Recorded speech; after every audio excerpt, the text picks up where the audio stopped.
Assalamualaikum warahmatullahi wabarakatuh. Halo anak-anak, semoga selalu dalam keadaan sehat walafiat ya. Untuk pertemuan kali ini, kita tidak bisa melakukan pembelajaran secara tatap muka, melainkan ibu gantikan dengan pembuatan video pembelajaran untuk memudahkan anak-anak ibu di rumah. Maka dari itu, siapkan buku, pensil, dan alat tulis lainnya untuk mencatat pembelajaran yang sedang ibu sampaikan sekarang. Nah, sebelum melakukan pembelajaran, alangkah baiknya kita berdoa bersama, berdoa di dalam hati mulai. Selesai. Untuk pertemuan kali ini, Ibu masih tetap membahas mengenai sholat berjamaah. Nah, untuk sholat berjamaah di sini, kalian pasti sudah tahu dong apa pengertian dari sholat berjamaah. Sholat berjamaah adalah sholat yang dilakukan secara bersama-sama dari 2 orang atau bisa lebih dalam satu tempat yang dimana terdiri dari imam dan makmum. Bahkan sholat 5 waktu yang kita lakukan hendaknya dilakukan secara berjamaah, bukan sendiri-sendiri atau munfarid. Karena kalian harus tahu nih bahwa hukum melaksanakan sholat berjamaah yaitu sunnah muakkad atau sunnah yang sangat dianjurkan. Bahkan sebagian ulama mengatakan bahwa hukum sholat berjamaah tersebut adalah fardu kifayah. Dari Anas bin Malik radhiyallahu anhu, Rasulullah shallallahu alaihi wasallam bersabda, barang siapa umatnya yang melaksanakan sholat berjamaah selama 40 malam dan tidak tertinggal dari rakaat subuh sampai isya, maka ia akan terbebas dari api neraka. Hadis riwayat Ibnu Majah. Nah, dengan pengertian tersebut pastinya untuk melaksanakan sholat berjamaah ada syarat-syaratnya.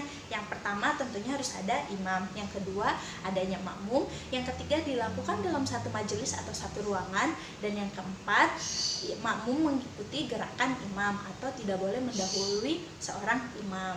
Nah, kedudukan seorang imam dalam sholat berjamaah sangat penting. Tentunya pasti ada syarat-syarat yang harus kita penuhi terlebih dahulu. Yang pertama ada balik, yang kedua dia berakal sehat, yang ketiga dia mampu, dia tahu, paham betul mana rukun, mana syarat, mana hal-hal yang membatalkan.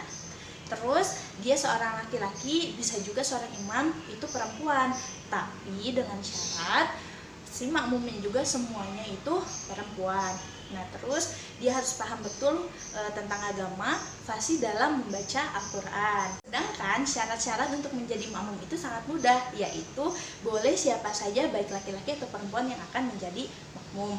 Tentunya dia berada di saf paling belakang setelah imam. Udah gitu, kita harus mengikuti gerakan imam. Kita tahu betul imam melakukan gerakan apa saja, maka kita ikuti dan tidak boleh mendahului imam. Nah, jika kita berniat untuk melakukan sholat berjamaah, akan tetapi di dalam perjalanan kita bertemu atau kita mendapatkan musibah yang pada akhirnya kita datang terlambat untuk melakukan sholat berjamaah di masjid, apakah kita masih bisa ikut atau tidak? Nah, tentunya itu masih bisa. Kita termasuk ke dalam makmum yang masbuk. Makmum yang masbuk itu yaitu makmum yang ketinggalan dalam rakaat sholatnya. Sholatnya siapa? Sholatnya yang dipimpin oleh imam. Jadi ketika imam selesai membaca Al-Fatihah kita baru datang, maka kita termasuk ke dalam orang yang telat. Tapi setelah itu kita tidak perlu khawatir, kita langsung mengikuti gerakan imam selanjutnya. Nah, karena pahala dari sholat sendirian dan sholat berjamaah itu sangat berbanding jauh, 1:27, maka kita, orang yang mengerjakannya mendapatkan keutamaan. Yang pertama, kita dapat menjalankan silaturahmi dengan sesama. Yang kedua, menumbuhkan sikap disiplin, menyayangi, dan saling menghargai. Dan yang ketiga, menahan diri dari sifat egois. Dan yang terakhir, kita dapat mematuhi seorang pemimpin muslim. Seperti itu. Nah, selanjutnya sikap kecintaan kita terhadap sholat berjamaah dapat diwujudkan dengan cara ketika mendengar azan kita langsung lari, kita langsung bersiap-siap untuk melaksanakan sholat berjamaah agar tidak telat. Yang kedua, mengajak teman-temannya untuk sholat berjamaah bersama. Dan yang ketiga, menjalin tali silaturahmi antar sesama di masjid. Keempat, mendatangi majelis ilmu atau majelis taklim.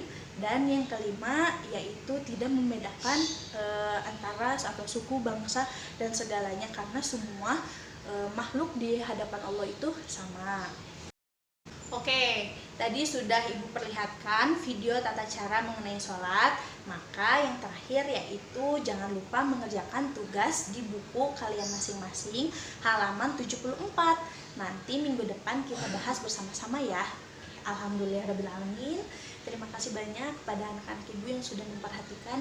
Semoga sedikit ilmu ini bisa bermanfaat bagi kalian, dan semoga harapan Ibu, kalian setelah mengetahui makna keutamaan dari sholat berjamaah, kalian tergerak hatinya untuk mempraktekannya di rumah dan menjadi kebiasaan sehari-hari. Terima kasih banyak. Wassalamualaikum warahmatullahi wabarakatuh.